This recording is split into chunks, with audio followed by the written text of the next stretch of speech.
Assalamualaikum warahmatullahi wabarakatuh. Senang sekali pagi hari ini bisa bertemu dengan Ibu-Ibu Aisyah, pimpinan daerah Muhammadiyah Surabaya, yang kami hormati Ibu Ketua PDA, kemudian dan seluruh ibu-ibu yang sudah rawuh pada kesempatan kali ini.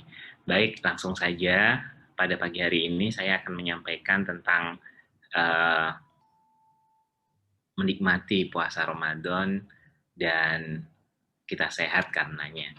Non sewu, bisa saya di Ramadan yang menyehatkan. Senang sekali, ini adalah hari ke-5 Ramadan. Kita bisa berkumpul bersama dan Ramadan membawa banyak keberkahan buat kita semua dan tentunya akan menyehatkan kita. Karena Rasulullah sendiri yang matur sumu tasihu, ya, berpuasalah maka kamu akan sehat.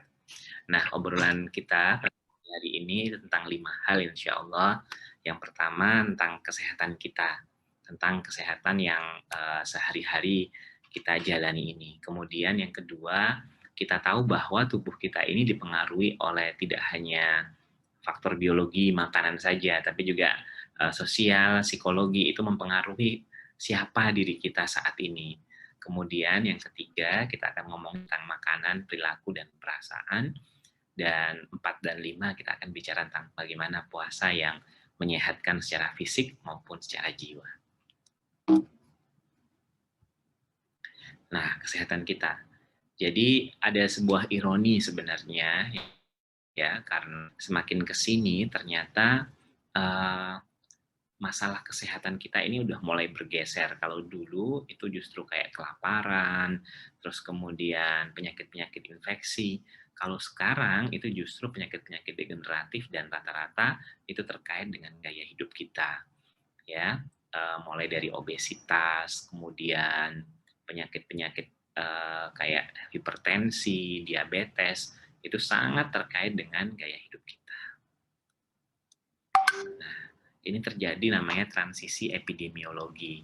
Di tahun 1990, penyakit menular itu menduduki peringkat tertinggi 56%. Mulai dari DBC, terus kemudian dengue fever, ya, apa demam berdarah, terus kemudian yang lain-lainnya.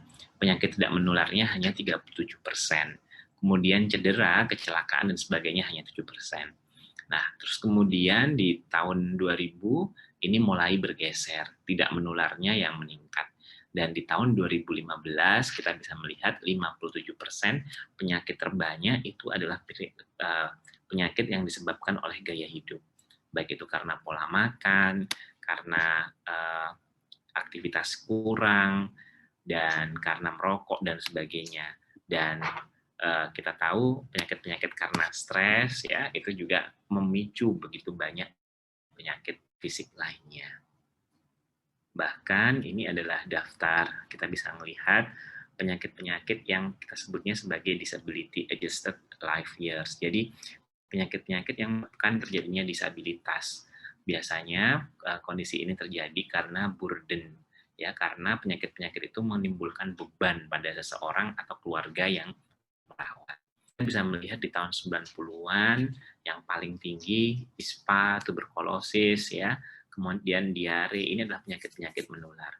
Di tahun 2010 berganti, dan kita lihat di tahun 2015 bahkan di situ ada stroke, kemudian ada penyakit jantung, kanker, diabetes, dan depresi. Di tahun 2024 diperkirakan depresi itu masuk 3 besar penyakit yang menjadi burden di Indonesia atau beban. Nah, seperti yang saya sampaikan bahwa tubuh kita itu dipengaruhi oleh bio, psiko, dan sosio. Nah, sebuah gejala penyakit atau sebuah sehat atau enggak sehatnya seseorang itu sangat dipengaruhi oleh kondisi biologinya, kondisi lingkungannya, juga kondisi psikologinya. Atau kalau dalam bahasa anak sekarang, ya, sehat sakitnya dia itu tidak hanya dipengaruhi oleh makanannya, tapi juga oleh apa yang dia lakukan di rumah, baik itu olahraga kah, atau mungkin tapi yang juga sangat penting, orang sekarang itu juga dipengaruhi oleh sosial media, HP, apa yang ditontonnya, apa yang dia lihat, apa yang dia follow, apa yang dia like, itu sangat menentukan bagaimana apakah dia sehat atau nggak sehat, gitu. Ya, kalau yang kita follow dan uh, yang memfollow kita lingkungannya udah toksik, ya beracun, ya seringkali itu membuat kita nggak sehat. Grup WhatsApp kita juga grup WhatsApp yang beracun dan kutip ya, toksik gitu ya, yang diomong nggak jelas dan kemudian sering banget bikin sakit hati, dan seringnya justru kita nggak berhenti untuk scrolling, itu sangat mungkin sekali menyebabkan justru kita jatuh ke dalam kondisi yang mudah sakit. Nah, Bapak Ibu sekalian, di puasa Ramadan ini ada satu hal yang sangat luar biasa. Tidak hanya kita diperintah untuk menahan makanan, tapi juga menahan dalam konteks perilaku kita. Termasuk juga sebenarnya kita menahan untuk bersosial media. Jadi, bagaimana agar puasa ini akan menyehatkan kita? Nah, kenapa ini penting sekali saya sampaikan? Karena dalam konteks keislaman kita, antara mainan perasaan dan tubuh itu saling mempengaruhi. Ya, ini sejarah singkat. Orang Barat itu baru menyadari bahwa ada kaitan antara perasaan dan itu di tahun sekitar 1888. Bahkan di tahun 1400-an di Barat itu orang yang mengalami gangguan jiwa berat kayak schizophrenia gitu Bapak Ibu itu masih dianggap sebagai bukan manusia, ya. Jadi dia malah diikat dan dijadikan kayak tontonan. Sampai sekarang kalau ibu-ibu pernah ke Inggris itu ada bekas-bekasnya ya, kayak human zoo, kebun binatang manusia. Nah, padahal di tahun 400-an sudah ada banyak sekali rumah sakit di apa namanya di zaman Islamic Golden Age ya, baik itu di Baghdad maupun di Andalus dan sebagainya, kita nyebutnya sebagai Bimaristan ya. Itu adalah rumah sakit jiwa sebenarnya dalam konteks ini. Karena Bimari itu artinya orang sakit psikologi. Nah, ahli-ahlinya udah banyak banget di zaman itu. Ada Imam Ghazali, ya, yang beliau dengan sangat jelas menyampaikan hubungan antara mind, body, and heart. Kemudian Ibnu Sina, bahkan bukunya yang masih ada sampai sekarang itu Al-Balqi ya, beliau memperkenalkan namanya metode kognitif behavior therapy. Jadi kayak agak ironi sebenarnya kalau dulu orang Barat tuh sangat yakin bahwa orang yang mengalami depresi misalnya itu karena roh jahat gitu, dan mereka ya kayak apa namanya eksorsisme itu ya, yang mereka kayak ngeluarin roh jahat dari kepalanya, ada yang dipaku, ada yang dan sebagainya. Nah, tapi sekarang kayaknya sebaliknya gitu ya, kita yang seringkali masih melihatnya dari satu sisi. Padahal kalau dalam konteks keislaman, semua hal itu kita lihat dari semua sudut pandang. Memang ada hal-hal yang sangat terkait dengan hal yang tidak bisa kita rubah, takdirnya Allah, tapi juga ada namanya sunatullah, pengetahuan. Gitu. Nah, ketika Barat masih melihat kondisi bahwa misalnya orang sakit jiwa itu karena roh jahat, di dunia Islam di tahun 400-an itu sudah melihatnya sebagai satu hal yang multi kompleks gitu. Jadi penyebabnya sangat multidimensional, sehingga terapinya sudah diterapi dengan obat dan juga dilakukan psikoterapi, salah satunya CBT ini. Nah, ini adalah model dari Imam Ghazali ya, yang beliau menyebutkan bahwa orang yang sehat itu dia dalam kondisi tranquil self atau jiwanya tenang, ya, atau kalau dalam bahasa Qur'annya nafsul mutmainnah gitu. Sebaliknya, orang yang nggak sehat itu dalam kondisi evil commanding self, atau kalau dalam bahasa Qur'annya nafsul amarah bisu gitu. Nah, manusia itu selalu dalam kondisi yang namanya reproaching self atau nafsul lawamah. Nah, apa yang bisa menyebabkan dia jatuh sakit atau jatuh sehat? Ya, itu adalah bagaimana dia menyeimbangkan body and mind-nya. Gitu. Bagaimana caranya? Menurut Imam Ghazali ada 3 cara. Yang pertama adalah mengakui dan menyadari kondisi dirinya. Kita menyebutnya sebagai struggle against the lower self, atau kalau dalam bahasa Qur'annya jihadun nafs gitu ya, jadi mengelola diri.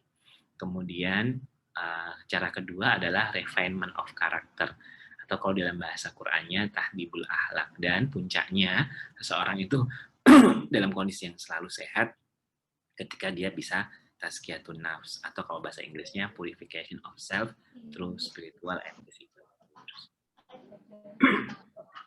Nah, apakah betul sebuah kondisi yang nggak sehat secara psikologi bisa menyebabkan kondisi nggak sehat secara fisik? Ya, itu banyak sekali buktinya. Salah satunya kita tahu bahwa stres atau stimulus yang berlebihan itu menyebabkan namanya aktivasi HPA aksis, hipotalamus, pituitari atau hipofisis, dan adrenal aksis. Nah, dari kondisi stres yang berlebihan ini akan meningkatkan zat di kortisol. Kortisol itu yang menyebabkan kalau jumlahnya sedikit, itu menyebabkan perasaan kalau kita takut gagal, kita takut untuk kemudian melakukan kesalahan sehingga kita bekerja keras, ya. Nah, tapi kalau jumlahnya berlebihan, apalagi karena stres ini berlangsung terus-menerus dan kita nggak bisa meregulasinya, akhirnya kortisolnya banjir di tubuh kita. Dampak dari kortisol yang tinggi itu bahaya banget, ya. Mulai dari kalau yang sedang itu kemunculan jerawat, sampai bisa menyebabkan peningkatan gula darah. Makanya orang-orang yang diabetes termasuk salah satunya itu dianjurkan sebisa mungkin mengelola rasa stresnya. Bahkan bisa meningkatkan berat badan, kemudian penurunan kekebalan tubuh, bahkan pengeroposan tulang. Bahkan kalau sekarang semakin ke sini banyak dikatakan kayak cancer, kemudian penyakit-penyakit neoplasma itu juga dipicu oleh peningkatan kortisol. Dan kita tahu bahwa peningkatan kortisol terjadi ketika seseorang itu mengalami stres. Apalagi sekarang obat-obatan yang meningkatkan kortisol banyak banget ya dijual. Mulai dari untuk panas-panas dikit ada yang minum Dexa, nggak enak linu-linu minum metilprednisolon, terus kemudian orang-orang yang lagi besarin tubuh minum kortikosteroid. Nah, itu semua itu meningkatkan kortisol.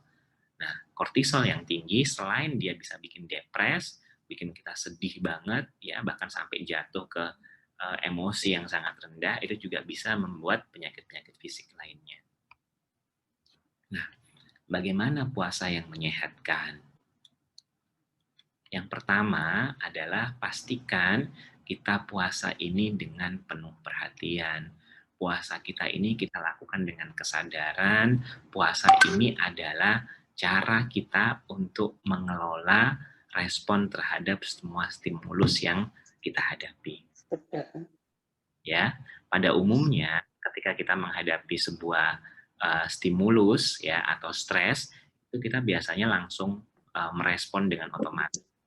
Misalnya kita buka rumah, kita dapatkan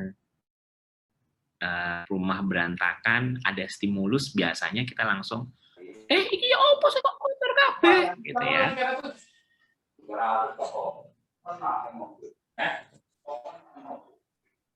Oke, sebentar. Nah, di Ramadan ini kita dilatih untuk memberikan jeda antara stimulus dan respon kita. Ya, sehingga apa? Kalau kita langsung berespon terhadap stimulus yang diberikan oleh orang lain terhadap kita, itu yang bekerja adalah otak tengah kita atau amigdala kita. Sehingga cenderung kita nggak sadar untuk apa responnya. Ya, misalnya ketika ada yang memarahi kita, kemudian kita tanpa yang terjadi ya kita akan memarahi balik. Gitu. Nah, di Ramadan ini kita diajarkan untuk menyadari ya dengan pelan, dengan tenang bahwa kita sedang berpuasa. Sehingga ketika ada stimulus yang datang, itu kita tidak langsung nyolot, tidak langsung memberikan tanggapan, ya, tapi ada ruang kesadaran dulu. Ini yang menyebabkan nantinya pilihan keputusan yang kita ambil di respon ini adalah pilihan-pilihan yang logik. Ya, sehingga kita tidak menggunakan amigdala kita, tapi prefrontal kita untuk mengambil keputusan. Nah, dalam konteks keislaman kita, jeda-jeda seperti ini itu diberikan Allah banyak sekali. Agar apa? Agar kita selalu sadar. Agar kita selalu ada dalam konteks saat ini dan sekarang. Ini penting. Kenapa? Karena kebahagiaan itu saat pikiran, perasaan, dan tubuh itu hadir di saat bersamaan. Sayangnya sering kita ajak duduknya pengajian begini, tapi pikirannya ke masa lalu atau ke masa depan. Itu yang menyebabkan kita mudah sekali stres. Nah, Ramadan ini memaksa kita untuk jeda, untuk kemudian disadarkan lagi. Persis kayak sholat ya, dari pagi sampai siang kita seringkali pikirannya itu automatic negative talk, ya. Kalau nggak masa lalu, masa sekarang, masa lalu. Dari pagi sampai siang ya, kerja, nanti ya, duhur, langsung dipaksa untuk melakukan wudhu, gitu. Jadi kalau wudhu itu dalam konteks psikologi psikiatri ada namanya grounding. Kita langsung kembali ke saat ini dan sekarang. Dipaksa dengan apa? Dengan merasakan betul airnya. Kemudian ketika kumur-kumur, dirasakan betul airnya yang ada di mulut ini. Ya, nggak cuman kita lupa bahkan sudah wudhu apa belum. Ada yang sudah sholat berapa rakaat lupa juga. Karena sholatnya perhatian. Gitu. Jadi kita betul-betul menikmati apa yang sedang kita lakukan. Dan itu kita dilatihkan oleh Allah Subhanahu wa Ta'ala. Nah, jeda-jeda seperti itu sebenarnya merupakan agar kita selalu dalam kondisi self awareness, ya. Jadi kita selalu merasa bahwa diri kita ini kita bisa merasakannya dengan baik. Bahkan dalam hadis Rasulullah mengatakan sholat 5 waktu, Jumat ke Jumat, dan Ramadan ke Ramadan menghapuskan dosa antara masa-masa itu selama dosa-dosa besar dijauhi. Ini bisa melihat, mempertunjukkan kepada kita semua bahwa jeda-jeda itu membuat kita untuk selalu sadar. Bahkan kita tahu kalau dalam konteks keislaman kita ada doa, ya, ketika makan, sebelum ada doa. Untuk apa? Agar kita nggak cuma sebelum mandi, ya, ada doanya. Agar apa? Agar kita merasakan airnya, agar kita menikmati dingin hangat airnya, benar-benar terasakan. Apa manfaatnya dengan merasakan ini? Kita akan hadir saat ini dan sekarang. Pikiran kita juga nggak akan ke masa depan dan masa lalu. Pikiran yang wandering, yang jalan terus nggak berhenti, itu adalah pikiran yang mudah sekali mengalami overthinking, ujung-ujungnya peningkatan kortisol, dan ujung-ujungnya adalah ketidaksehatan. Dan di Ramadan ini sekali lagi, kalau kita lakukan dengan penuh perhatian, ya, kita rasakan, kemudian dalam setiap episodenya doa-doa kita lakukan, tilawah Quran kita lakukan, di saat itulah kita hadir, tidak hanya pikiran dan tidak hanya tubuh kita, tapi juga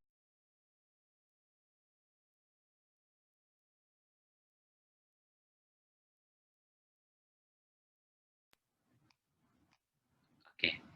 Nah, kenapa penting ya kita melihat ini contoh ya, neurobiologi marah. Ketika orang itu marah, yang terjadi yang pertama ada stimulus. Ya, ada yang bikin marah, apakah itu rumah atau mungkin anak yang apa ya menjengkelkan sekali atau teman kerja yang nggak enak banget omongannya dan sebagainya. Nah, stimulus itu kemudian diproses secara sensori, ya. Nah, akan tetapi proses ini seringkali terganggu. Apa saja yang mengganggu? Baik itu karena obatan misalnya atau perubahan fisik, ya. Perubahan fisik ini biasanya hungry, ya, marah, kemudian apa ya? Saya lupa ALT-nya itu, tapi intinya adalah pokoknya marah, menunggu, ya, terus kemudian lapar, itu sangat mempengaruhi perubahan sensorinya. Kemudian juga adanya defisit sensori, misalnya karena suaranya nggak jelas, atau mungkin karena nggak sengaja melihat sesuatu yang nggak nyaman. Ini juga akhirnya mempengaruhi pengambilan keputusan bagaimana menanggapi stimulusnya. Dari proses sensori ini kemudian diproses di namanya early information, ya, namanya cognitive appraisal. Bagaimana kita menanggapinya. Kalau misalnya ada impairment ya, misalnya kayak ide-ide paranoid, atau mungkin ada faktor-faktor terkait dengan budaya, misalnya oh itu orang pasti nanti dia akan kayak gini dan seterusnya. Ini akhirnya menyebabkan gangguan pada pengambilan keputusan kita. Apa yang terjadi? Yang terjadi kita nggak akan berpikir logik, tapi sebaliknya kita akan berpikir yang cenderung untuk sesuai dengan emosi kita. Nah, di puasa ini sekali lagi kita diminta untuk pertama secara fisik kita jadi low semua, lemes ya.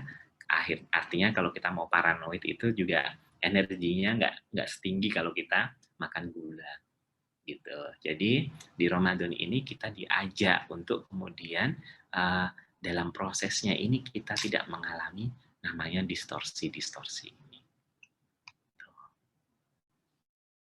Nah, selain itu cara untuk mendistrak ya, selain wudhu, sholat, Ramadan ini ada beberapa cara. Ini nice to know aja. Nanti kalau ada waktu saya akan mengajarkan. Nah, selain itu kita juga bisa melihat di sini bahwa Rasulullah SAW bersabda, bila salah satu di antara kalian marah saat berdiri maka duduklah. Jika marahnya belum hilang maka disuruh terlentang. Namun jika tidak lenyap lalu berbaring, gitu ya. Nah, jadi distraction ini fungsinya luar biasa dan kita tahu Ramadan ini salah satunya berfungsi untuk itu. Nah, ini grounding, metode grounding ya dalam dunia psikologi ya. Ini kalau boleh dibilang bahkan wudhu lebih lengkap dari ini. Mulai dari melihat 5 hal di sekitar, kemudian merasakan 4 hal di sekitar kita, kemudian mendengar 3 hal di sekitar kita, kemudian mencium 2 hal di sekitar kita, dan merasakan 1 hal di sekitar kita. Nah, fungsinya apa? Fungsinya agar kita menyadari bahwa kita ada di tempat ini saat ini dan sekarang. Ketika kita mau marah, kita mau emosi, kita mau ansietas ya, sesek, kemudian atau mungkin leher rasanya tercekik ya, ketika kita melakukan 5 hal ini, akhirnya kita kembali langsung ke kondisi kita saat ini. Yang faktanya kita sedang tidak mengalami bahaya atau yang faktanya kita sedang baik-baik saja. Nah, Bapak Ibu sekalian, Ramadan ini nanti puncaknya adalah kita tidak hanya merasakan kebahagiaan yang istilahnya itu dirilis oleh dopamin karena kita melakukan hal-hal yang rasanya kita berhasil mencapainya, ya. Kata Rasulullah, kebahagiaan orang puasa ini kan pada saat nanti di hadapan Allah dan di saat berbuka. Nah, kebahagiaan itu kalau dalam cara neuroscience itu memicu dopamin di otak kita. Ya, karena kita kayak berhasil melampaui sesuatu.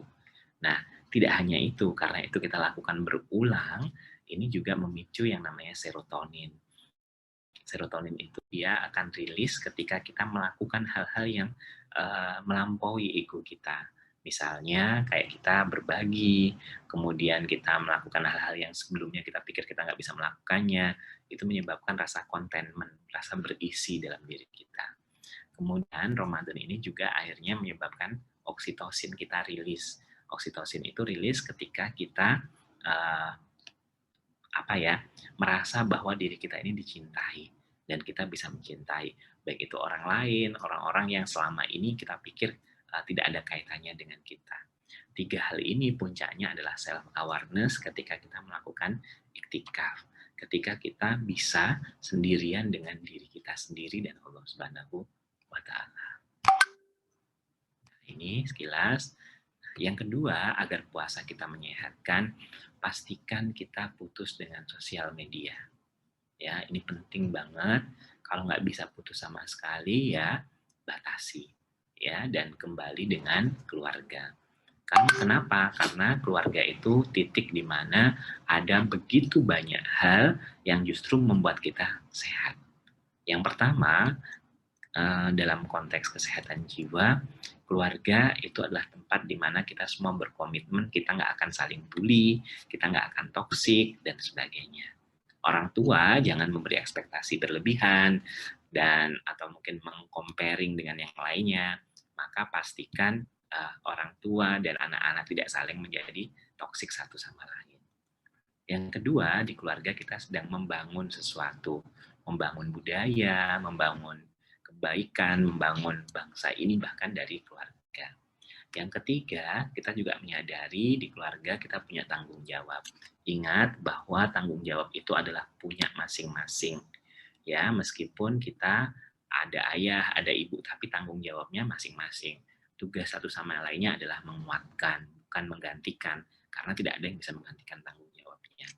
Yang ketiga, yang keempat, kenapa keluarga itu sangat penting? Karena di keluargalah kita merasa dipercaya. Ya, kalau kita gagal, kalau kita melakukan sesuatu yang tidak nyaman, mungkin ketika semua orang di luar tidak ada satupun yang percaya, keluarga percaya bahwa kita capable untuk memperbaiki kesalahan kita. Dan itu penting sekali untuk menjaga kesehatan seseorang, apalagi kesehatan jiwanya. Karena kalau sudah tidak ada lagi yang mempercayai bahwa seseorang itu bisa capable memperbaiki sesuatu yang salah sebelumnya, maka itu membuat orang merasa dirinya terus-menerus merasa gagal, insecure terus-menerus. Puncaknya, keluarga yang sehat ketika ada equality di sana, ya. Jadi tidak ada yang merasa dirinya sangat lebih baik dibandingkan yang lainnya. Bahkan anak-anak, bahkan orang yang jauh lebih muda, kita bisa belajar dengan mereka. Nah, di keluarga kita juga bisa menyiapkan makanan yang sehat. Ya, oleh karena itu kenapa saya anjurkan agar puasa kita sehat dan kita bisa menikmatinya, pastikan kita sering-sering berkumpul dengan keluarga.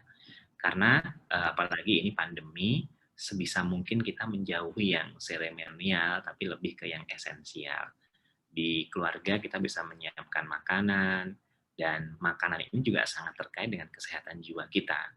Makanan-makanan yang tinggi gula, ya, karbohidratnya tinggi, itu sangat-sangat beresiko untuk kemudian membuat mood kita justru naik turun.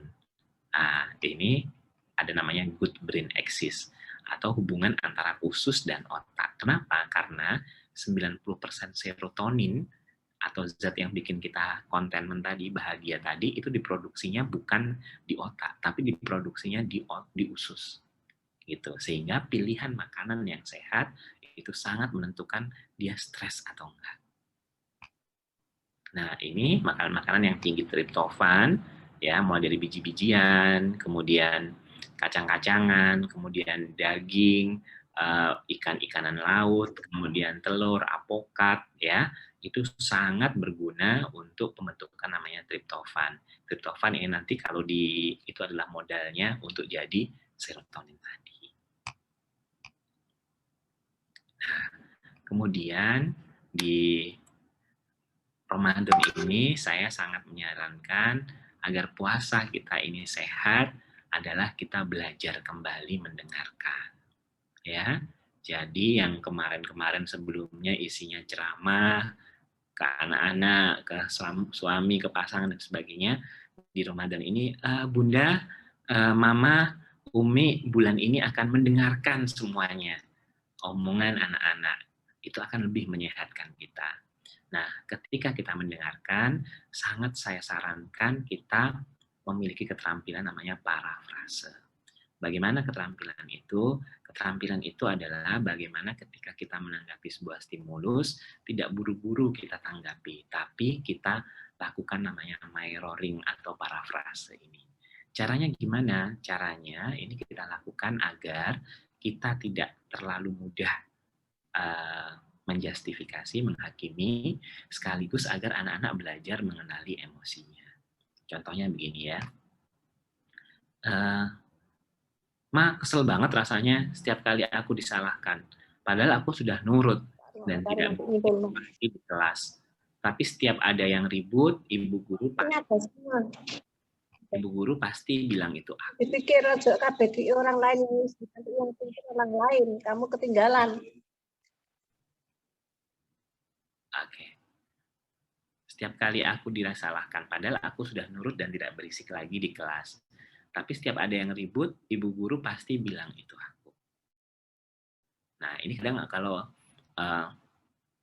ada ibu-ibu yang jawabnya, alah alasan toh ayahnya kamu ribut kok gitu ya, ada yang jawabnya gitu. Atau mungkin ada yang komentar, ya wis lah Jarno, gak usah dipikir. Nah, ada yang kayak gitu ya. Nah, padahal sebenarnya tindakan kita, tanggapan kita itu mempengaruhi sekali bagaimana kemudian dia merasakan hal ini. Kalau di rumah dia dibilang, alah itu cuma pikiranmu tok, wong gurumu lo paling juga ngono, ya. Itu seolah-olah meniadakan dia, tidak mempercayai dia gitu. Nah, yang disarankan adalah kita melakukan parafrase dulu terhadap apa yang dia sampaikan. Caranya gimana? Parafrasenya. Jadi sebisa mungkin dalam konteks hari ini kita akan mendengarkan selama 1 bulan ini, hindari betul memperbaiki. Ya, memerintah, menyarankan, menasehati, mendiagnosis, apalagi kalau anaknya remaja.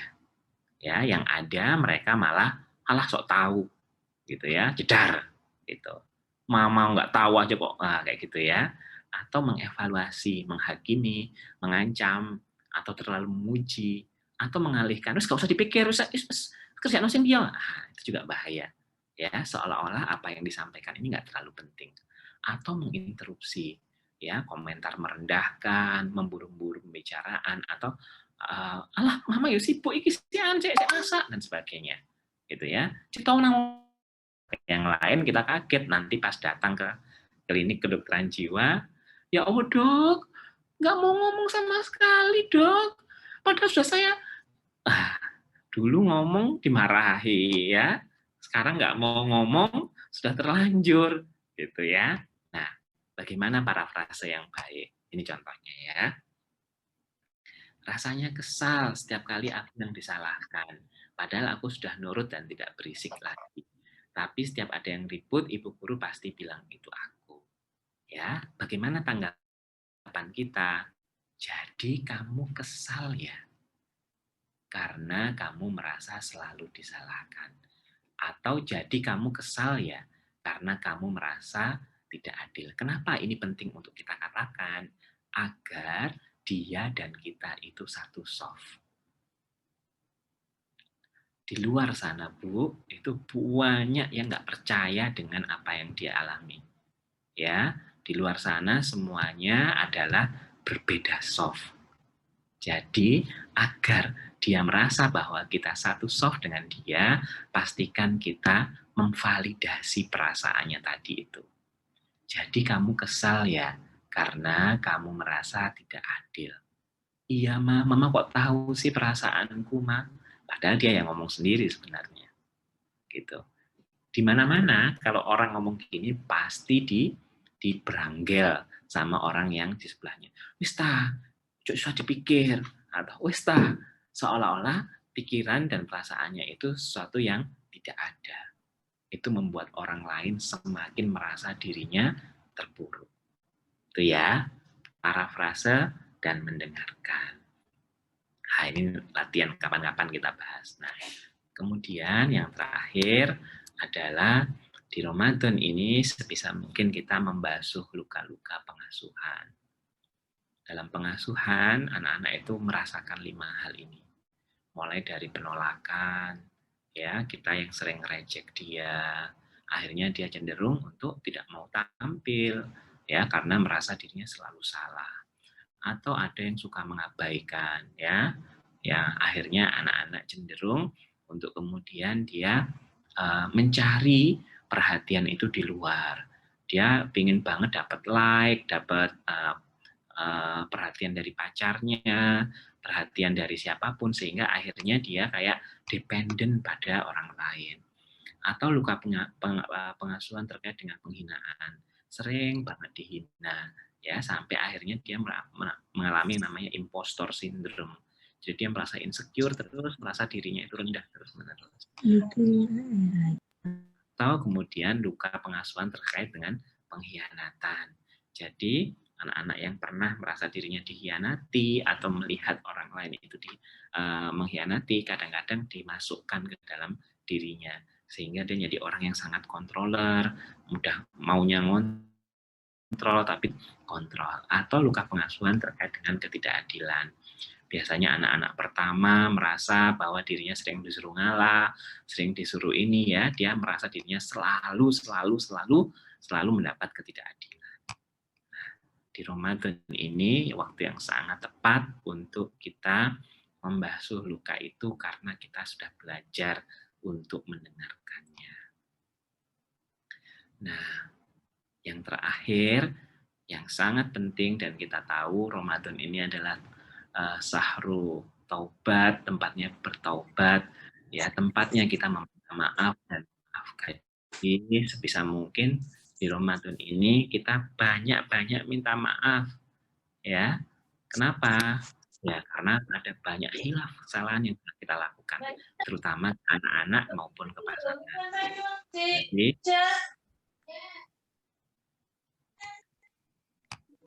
Jadi nggak boleh gengsi lagi untuk mengatakan, Mas, aku minta maaf ya karena kehilangan kesabaran tadi. Lain kali aku akan menenangkan diriku lebih awal sebelum berbicara. Atau ketika marah sama anak-anak, maaf ya Ndo, aku teriak-teriak tadi. Kita bisa membicarakan inilah nggak apa yang baru saja terjadi.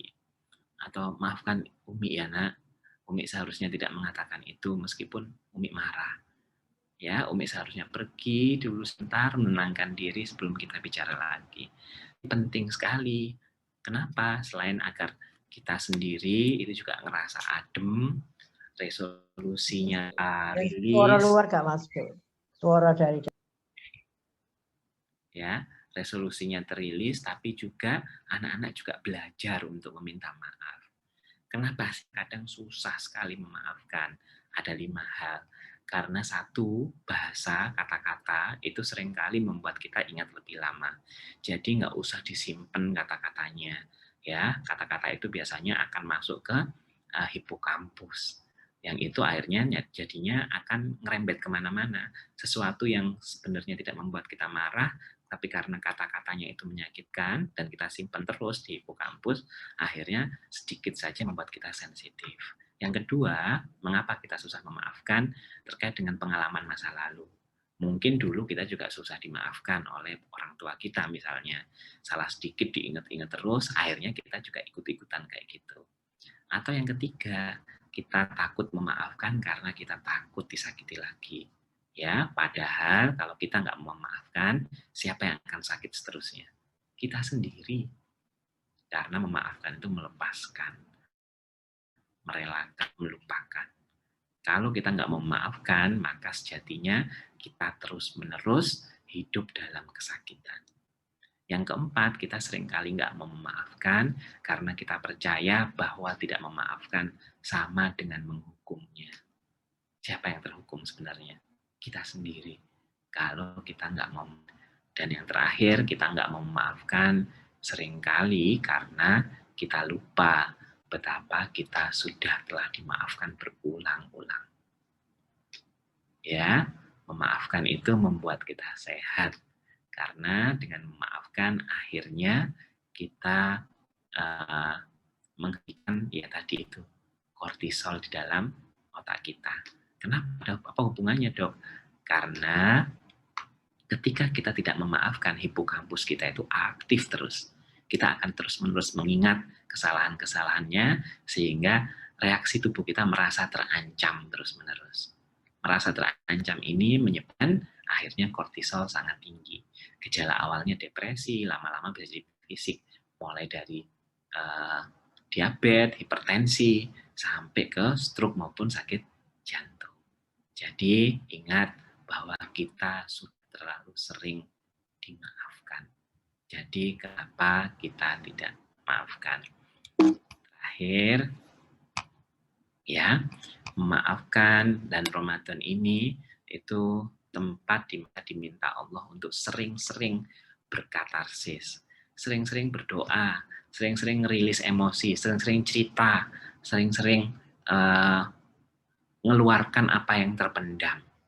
Marahan, kejengkelan, ke siapa? Yang pertama jelas ke Allah Subhanahu. Ada banyak sholat, ya. Fungsinya apa? Agar kita nih cerita sama Gusti Allah. Ya Allah, aku ini marah. Ya Allah, aku ini jengkel sekali. Ya Allah, aku ini sedih. Ya Allah, kenapa kok seperti itu? Dan seterusnya.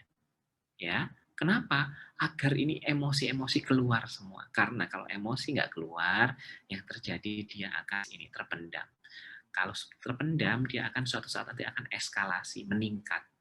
Dan suatu saat dia akan explode, meledak. Meledaknya bisa jadi sebuah kemarahan, bisa jadi depresi, bisa jadi ansietas, kecemasan, bisa jadi penyakit yang namanya konflik resolusi. Maka salah satu caranya agar kita memaafkan adalah recognize. Akui dulu, oh iya, aku juga pernah salah kok. Ya, kemudian ekspresikan, sampaikan ke Gusti Allah kekesalan kita, sampaikan bahwa kita ini lemah, ya. Allahumma anta rabbi la ilaha illa anta khalaqtani wa ana abduka wa ana ala ahdika wa wa'dika mastata'tu. A'udzubika min syarri ma sanaqtu abu'u laka bi ni'matika alayya wa a'udzu bidzambi faghfirli fa innahu la yaghfiru dzunuba illa anta. Sehingga kita bisa mulai menerima, accept apa yang terjadi, kita bisa mengklarifikasi apa yang terjadi, kita menemukan maknanya kembali, dan terjadilah resolusi, kelegaan, nggak tersimpan di hipokampus, dan tidak akan meledak jadi sebuah penyakit fisik maupun penyakit jiwa. Ya, saya tutup, wahai orang yang berselimut, bangunlah untuk katarsis, untuk matur, untuk ngendiko sama Gusti Allah.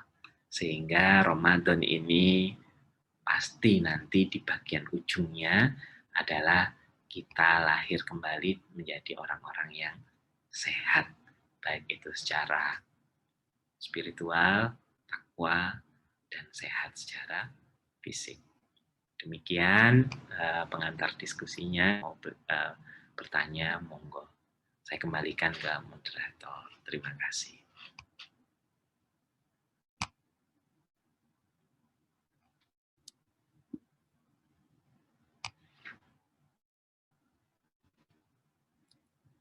Monggo. Moderatornya.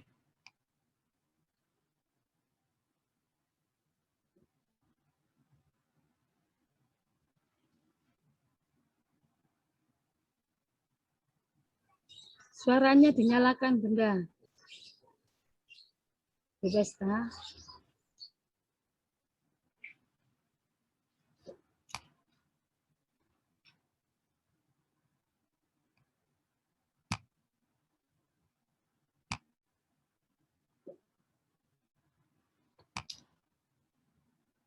Yang di doan itu, Bu, yang unmute, yang ada gambar speaker yang di bawah sendiri. Kursornya ditarik ke bawah sampai muncul ada mic, diklik mic-nya.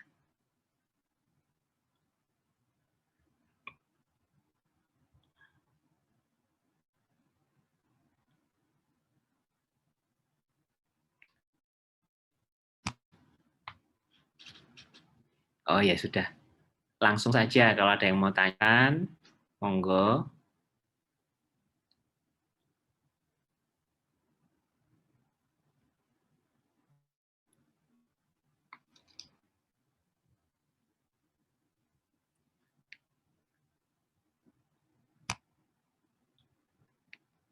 Bu Pestriati, Bu Pastriati, itu Ibu tarik ke bawah, ininya kursornya pakai mouse ke bawah, ya.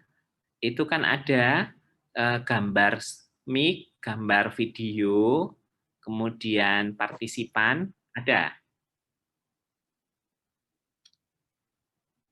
Ya, yang gambar mic-nya diklik.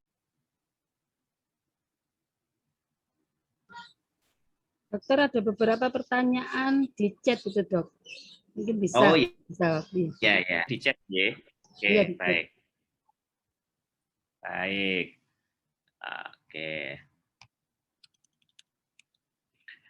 Dari sisi kesehatan, puasa sunnah yang mana yang paling ideal? Senin Kemis, tengah bulan, atau Daud? Sebenarnya tentu saja ini sangat tergantung dalam kondisi fisiknya ya. Orang yang sedang mengalami sakit tertentu tentu tidak bisa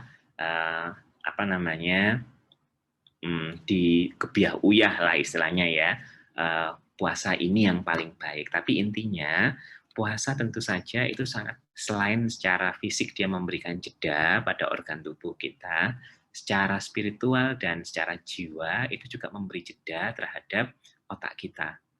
Otak yang terlalu sering banyak sekali informasi yang masuk itu berbahaya juga. Oleh karena itu kenapa orang zaman sekarang cenderung mudah stres, karena otaknya itu hidup terus-menerus. Tuh. Karena apa? Karena informasinya banyak banget. Informasinya baik itu informasi positif maupun informasi negatif. Ya, dua-duanya itu dia berdampak sama. Kalau itu terus-menerus masuk dari WhatsApp, dari apa saja, setiap detik, setiap jam masuk, itu akan stressful sekali. Gitu. Termasuk juga Zoom gini, ya. Otak kita kalau semakin banyak dia multitasking, ya, misalnya Zoom dengan video, dengan suara, itu juga meningkatkan stres. Gitu. Jadi kadang-kadang ada kalanya kalau Zoom kita nggak perlu pakai video, boleh juga, gitu, karena itu mengurangi stimulasi. Gitu. Stimulasi yang sangat tinggi itu meningkatkan kortisol.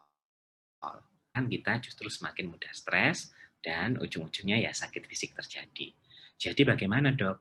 Jadi idealnya kita punya puasa sunnah. Ya, yang itu kita dawamkan, kita rutinkan. Kalau mau puasa sunnahnya itu di tengah bulan, itu juga memberi jeda yang baik dalam tubuh kita. Tapi kalau maunya itu seminggu 2 kali, itu juga memberi jeda yang bagus juga.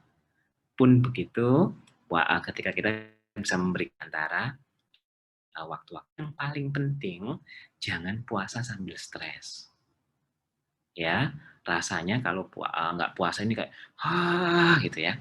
Karena semakin beribadah dengan stres, sholat dengan stres, nggak menikmatinya, ya yang terjadi bukan membuat kita rileks dan kita sehat, tapi justru kortisol ujung-ujungnya beribadah tapi membuat depresi malahan. Gitu. Oleh karena itu kenapa ibadah itu harus penuh perhatian, dinikmati, dirasakan, dan tumakninah pelan. Gitu. Ya, baik, saya lanjutkan. Pak Ramadan, demikian. Kemudian Bu Masriah Dahlan, untuk menghindari kortisol yang meningkat yang menyebabkan depresi, timbul penyakit, sebaiknya kita konsumsi makanan apa, Dok? Ya, makanan-makanan sehat secara umum, ya rendah karbo, itu menurunkan kortisol. Ya, gorengan yang berlebihan, terus kemudian karena sekarang campur-campurkan, ya mulai di jamu-jamuan atau mungkin di obat-obat diet, itu biasanya jadi sebisa mungkin hindari yang seperti itu. Atau Ibu browsing aja makanan yang tidak mengandung ini, ya, kortisol ini. Kemudian apakah memaafkan itu harus bisa melupakan perbuatan yang sudah bikin kita kesal? Kadang kita bisa memaafkan tapi sulit untuk melupakan. Ya, ini kata-katanya sering banget ya. Ya, namanya memaafkan itu melupakan sekaligus merelakan. Memaafkan sekali. Nah, makanya kenapa dampaknya juga sangat besar buat kesehatan seseorang. Dan memaafkan itu nggak segampang yang diomongkan gitu. Karena kalau gampang ya pasti semua orang mungkin sudah sehat secara rohani maupun secara. Tapi karena nggak gampang bilang tantangan.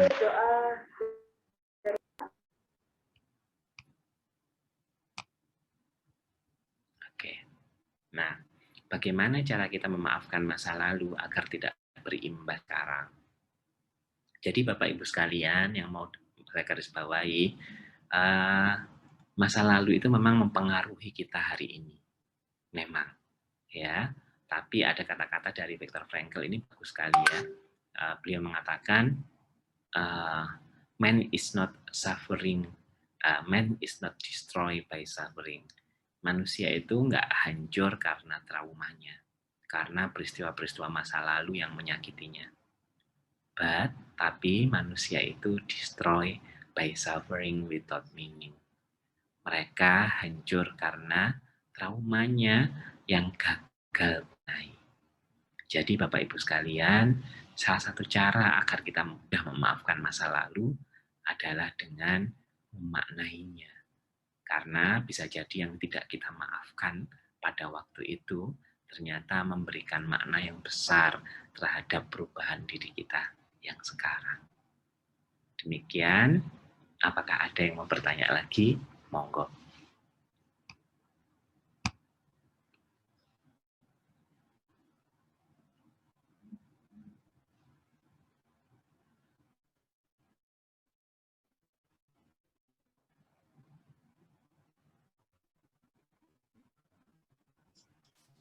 Monggo. Bu Mas Ria Dahlan, angkat tangan. Iya. Assalamualaikum warahmatullahi wabarakatuh. Waalaikumsalam warahmatullahi wabarakatuh. Kita itu kadang ya merasa ya Dok, agar kita ingin sekali menjadi orang bertakwa. Kita mengingat alladzina yunfiqu fisarroi wadhdharri wal qadhi wal afina nas. Sudah untuk tidak marah, ya memaafkan itu kadang kita sudah berusaha maaf, kadang-kadang itu kita yang santu kadang-kadang itu muncul. Nah, itu kok Tanggung jawab kita, sedangkan tidak membuat marah jawabnya. Jadi kita ambil tanggung jawab kita, soal tanggung jawabnya tanggung jawabkan Allah Subhanahu Wa Taala. Gitu. Jadi kita pingin kita ini memaafkan, tapi kok dia nggak tulus ya Dok? Ya, memaafkan itu bagian kita, ketulusan itu bagiannya dia. harus ingat itu. Jadi kita ambil tanggung jawab kita, tanggung jawabnya dia, biar dia urus. Gitu. Dan memaafkan itu ya berarti kita biasa lagi ya dengan orang yang mungkin sudah menyakiti sekali. Ya, karena sebenarnya gambarannya gini, ada cerita tentang ini ya, monyet di Afrika. Monyet-monyet itu dia itu tangkap dengan cara diberi botol yang dalamnya ada dalam tanah. Nah, ketika monyet-monyet itu datang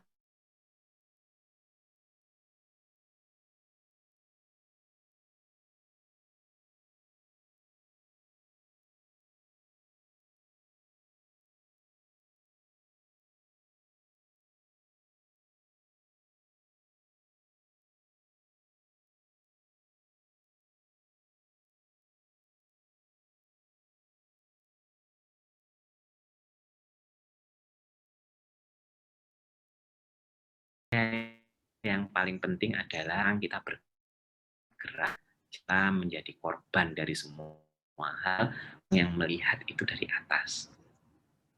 Ya, korban siapapun.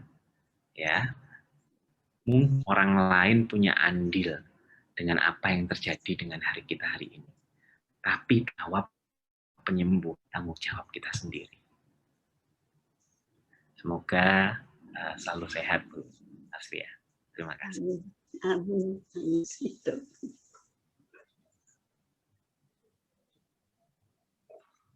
Ada lagi yang mau menyampaikan? Bu ampun saya deh. Alhamdulillah.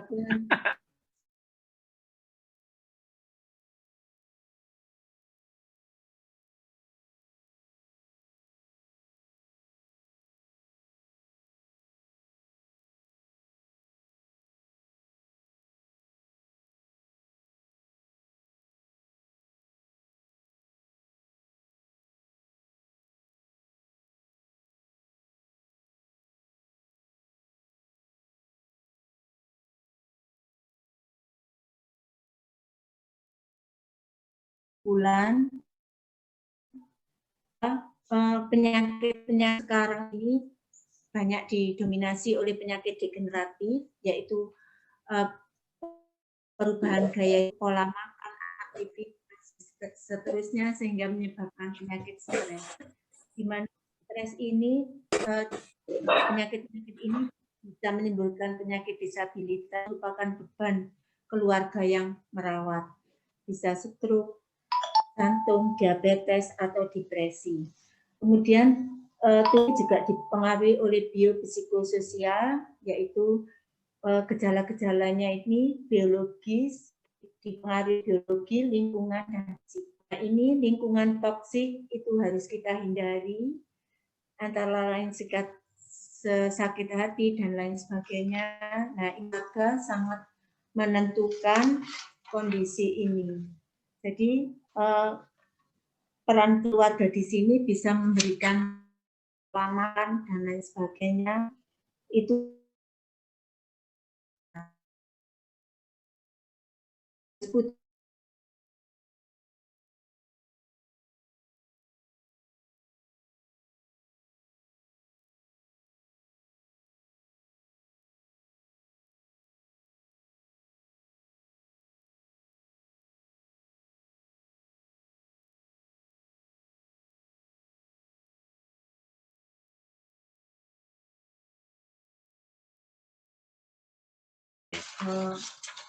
Oh ya, saya boleh sedikit sharing ya tentang apa namanya, agar kita ini untuk tidak terlalu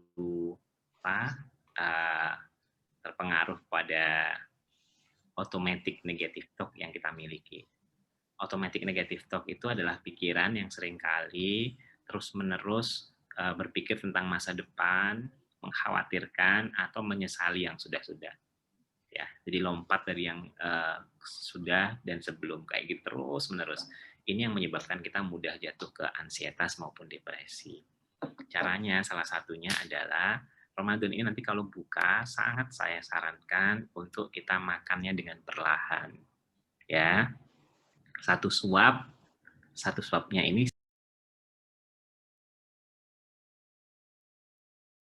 lewat begitu saja. Sadar, kita buka pintunya, pakai kaki kiri masuknya, kemudian ketika ngambil gayung, rasakan betul air yang netes di pundak kita. Dinginnya, ya, bahkan kalau perlu berapa jumlah gayung kita tahu. Untuk apa? Agar sekali lagi pikiran kita nggak gampang wandering tadi, muter-muter nggak jelas. Adalah namanya konsep.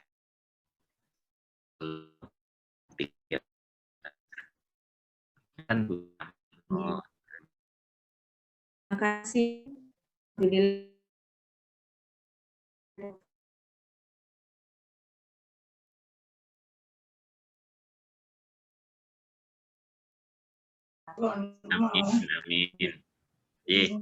Belum diakhiri acara ini, ada pesan dari PDA. Silakan panjenengan semua mengikuti webinar MKS pada tanggal 24 April 2021 pukul 9 sampai 10 dengan judul Puasa Meningkatkan Kesolehan Sosial. Narasumber Ibu Abida Mufi Hati, kemudian moderator Ibu Siti Asfia. Terima kasih. Matur nuwun Ibu-ibu, terima kasih. Terima kasih. Warahmatullahi wabarakatuh.